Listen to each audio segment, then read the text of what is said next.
Let us do revision on data handling. So depending upon the requirement, data is collected first. Okay, data is first collected, then it is written in tabular form,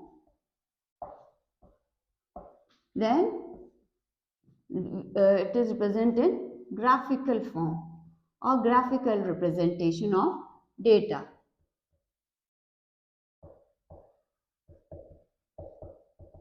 That can be in the form of bar graph, double bar graph. We'll discuss about that later. Let us now discuss the measure of the central tendencies of group of data. There are three measures of central tendencies. The first one is average or arithmetic mean or simply the mean. Let us understand this concept with the help of one example. Ashish studies for 4 hours, 5 hours and 3 hours respectively on 3 consecutive days. How many hours does he study daily on an average? So to find out this, you are going to use the formula of arithmetic mean or simply the mean. The mean formula is sum of all observations upon total number of observations.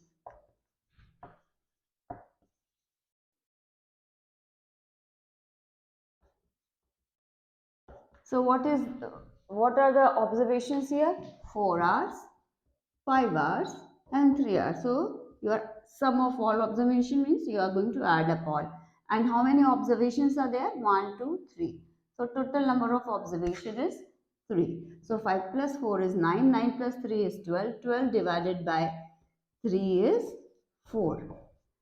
So on an average he studies 4 hours on daily basis. Now let us understand the next measure of central tendency, that is mode. Okay, mode means when there is a set of observation, which observation is occurring more frequently. Let us understand this with the help of one example. Find the mode of the given set of numbers. These are the numbers given to you. So let us first organize this numbers in such a way that the same numbers are put together. So you can see there is 1, 2, 3, 4. So how many ones are there? There are 1, 2, 3 ones. How many twos are there? 1, 2, 3, 4 twos. And how many threes? 1, 3. And how many fours? 2 fours. So let us arrange it. So we have got 1, 2, 3 times. Then we have got 2, 4 times. Then we have got 3 1 time. And then we have 4 2 times. So this is the set of observation given to you.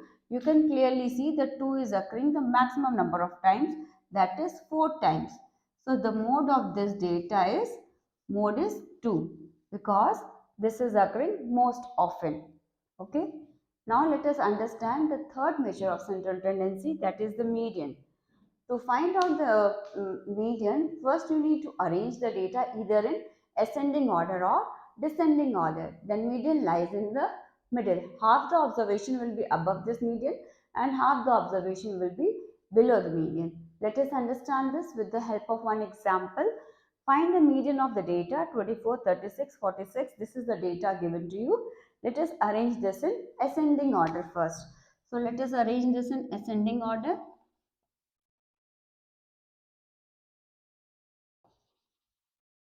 So you have smallest is 17, then you have 18, then you have 24, 25, 35, 24, 25, 35, 36, 46.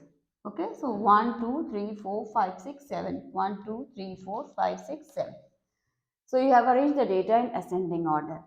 So when there are 7, you need to just add 7 plus 1 divided by 2, that is 8 by 2, that is 4.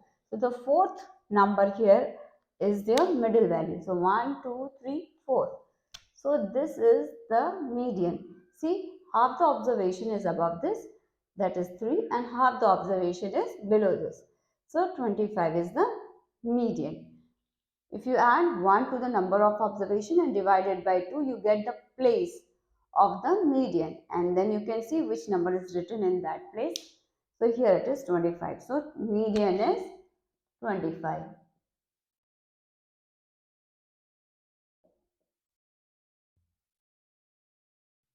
So you can notice one thing here. When there are odd number of observation, as here there are 7, that means odd number of observation, the median is from the observation, that is 25 is from the observation. When there is even number of data, then you will get two numbers in between, and it may lie in the observation, it may not lie. Let us see one example of that question. So here's one more question on median. The weight of 10 students in kgs are, these are the weights of 10 students, find the median weight. So here there are 10 observations, so there will be two middle values. So first we need to arrange the data in ascending order. So let us arrange the data in ascending order. So it is 31, then we have 34, 35, 38, 40, 41, 44, 48, no, 47, 48, 52. 1, 2, 3, 4, 5, 6, 7, 8, 9, 10. So let us find out which is the middle value. So you can clearly see these two are in middle. How are you going to find out the place of the middle value? So what we did in the previous question, same way we have to do it here. Number of observation is 10, that is even. So 10 divided by 2 is 5, so that is the fifth place. So 1, 2, 3, 4. This is the fifth place, and one more median will be there, 5 plus 1, sixth place. So you can see 4 observations are above these two medians and 4 observations are below these two numbers. So how are you going to find out the median? Median will be the mean of these two numbers. So let us find out the median.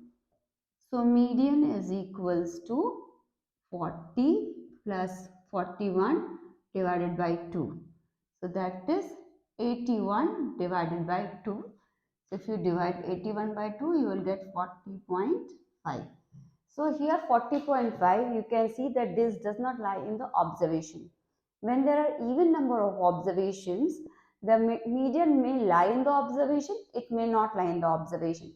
But in the previous question, you have seen that when there are odd number of observations, the median will lie in the observation. So let us understand one more term here, range. To understand this, let us take this example. The ages in years of 10 teachers of a school, these are the ages. Okay. So range is nothing but the difference between the highest and the lowest observation. So the formula to calculate the range is equals to highest observation minus lowest observation.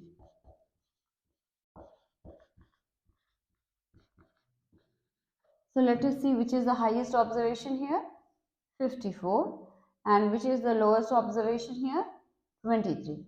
So your highest observation is 54 and lowest observation is 23. So this is equals to 31. So 31 is the range of this data. Let us now revise frequency table. Here's a question based on frequency table. Given below is the data showing the number of children in 20 families of a locality. So this is the data given to you. Prepare a frequency table. So let's prepare a frequency table. To make a frequency table, you need these three columns: number of children, 10 marks, and number of families, that is the frequency. Frequency means how many times a particular number is going to repeat, or the data which is going to repeat.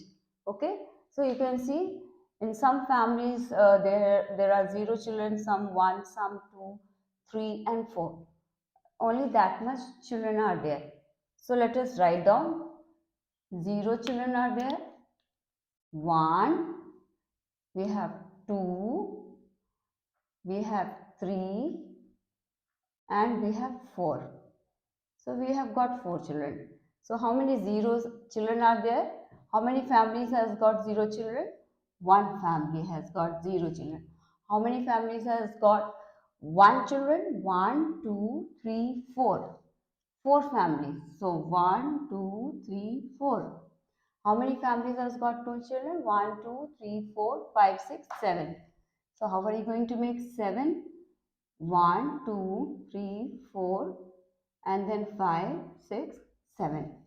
Okay. How many families have got 3 children? 1, 2, 3, 4, 5, 6. So 1, 2, 3, 4, 5, 6. And how many children has got 4? 1, 2, only 2. So 1, 2. So here the total should add up to 20. So 1, then you have 4, then you have 7, you have 6, you have 2. How much is this? So 6 plus 4, 10, and plus 3, 20. So this is how you will make frequency table. You can cross check. Total number of families are 20. So this frequency should add up to 20. Now let us understand the concept of bar graph with the help of this example.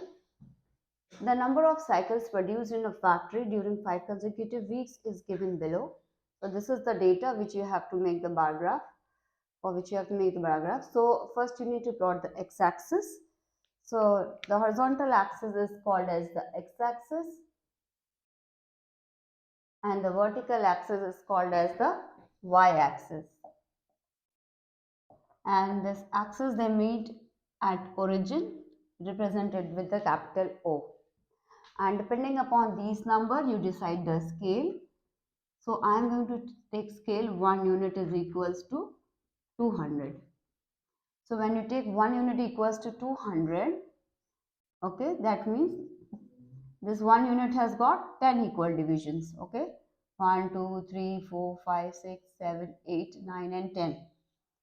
Okay, so so 200 is divided into 10 equal parts. So one part is equals to 20. So one small division is 20. So fifth division will be 20 into 5, that is 100. Okay. So let us do it now. Let us start plotting. So the first unit is 200. Then you have 400. Then you have 600, 800, 1000, 1200, 1400, 1600. So you need to first mark 800. So let us mark 800. So where is 800? It is here. So 800, I'll make the bar of 1 unit width. So this is here.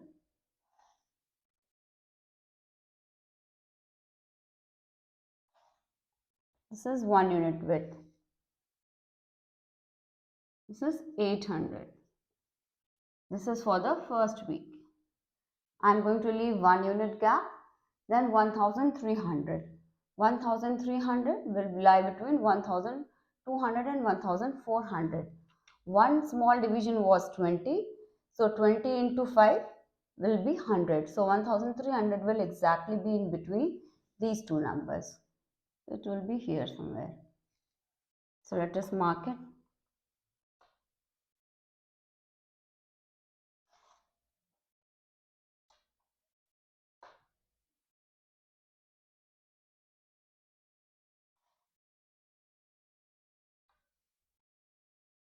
This is 1300.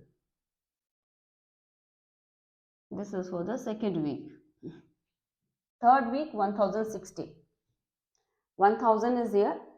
One small division is 20. So 20 into 3 is 60. So third small division will be here somewhere.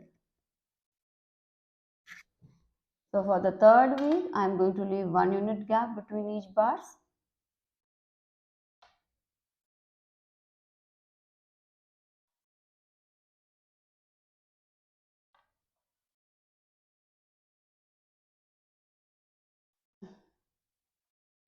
Yeah. So this is 1060. This is third small division away from 1000. Now you have 920. 900 will be exactly in between 800 and 1000. So one small division is 20. You need 920, that is 120. How are you going to get it? 20 into 6 is 120. So 6th small division will be here. So let us mark it.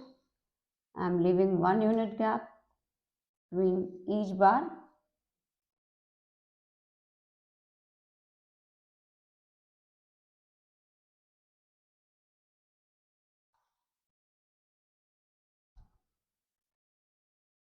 So this is 920. This is small 6 divisions away from 800. So that will give you 920. Now you have 1440. 1400 is here. 40 will be 2 small divisions away from 1400 because one small division is 20. So 20 into 2 is 40. So second small division from 1400. So it will be somewhere here.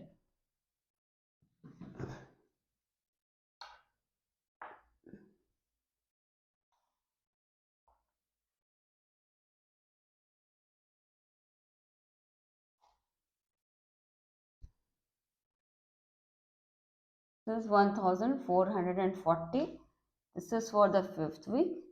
This was for the 4th week, and this is for the 3rd week. So like this, we draw the bar graph. Make sure when you draw the bar graph, follow the rules. The width of the bars should be fixed. I have taken 1 unit, and I have gap between each bar is also fixed, that I have also again taken as 1 unit. You can take even half a unit for the bars or the gap between the bars, anything, but it should be fixed. Double bar graph. Double bar graph is used for comparing the data. So here's a double bar graph. It compares the marks of a student in 5 different subjects in term 1 and in term 2. The plotting of double bar graph is same as bar graph. Let us quickly revise it. Horizontal axis is called as the x-axis and the vertical axis is called as the y-axis. The x-axis and y-axis, they intersect at the origin. It is marked with the capital letter O. On x-axis you have plotted the subjects. On y-axis you have plotted the marks. Depending upon the marks given, you can choose the scale. The scale is written here. So for 1 unit, the scale chosen here is 10 marks. Since we are drawing 2 bars, the red color bar will show the term 1 marks and the green color bar will show the term 2 marks. So 1 unit is 10 marks. So on y-axis, we have plotted 1 unit as 10 marks. So 10, 20, 30, 40 and so on. You have to keep adding 10, 10. So in English, these are the marks. Hindi, these are the marks. And like that, we have plotted the bar. You have to make sure the width of the each bar, here it is half unit. So everywhere the width of each bar is half unit and the gap between each bar is taken as 1 unit. That has to be maintained. So after drawing the bar graph, some questions might be asked. For example, in which subject the child has shown the maximum improvement. So you can clearly see mathematics. It goes from 88 to 96. Then is there any subject in which this child's performance has gone down in term 2? So when you see this bar graph, you can see the green bars except Hindi, English, Maths and Science and SST, the green bar is above than the red bar. So that means in all these subjects, the marks has improved. Except in Hindi, the marks has gone down. It has come down from 70 to 66. So like this, the questions can be asked.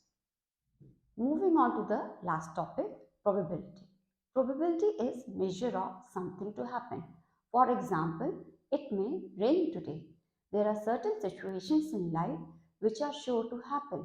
For example, you are 1 day older today than yesterday. So in this case, the probability is 1.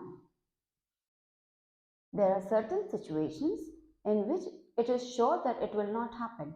For example, what is the probability that you get a 10 on the top when you throw a dice. So in this case, the probability is 0.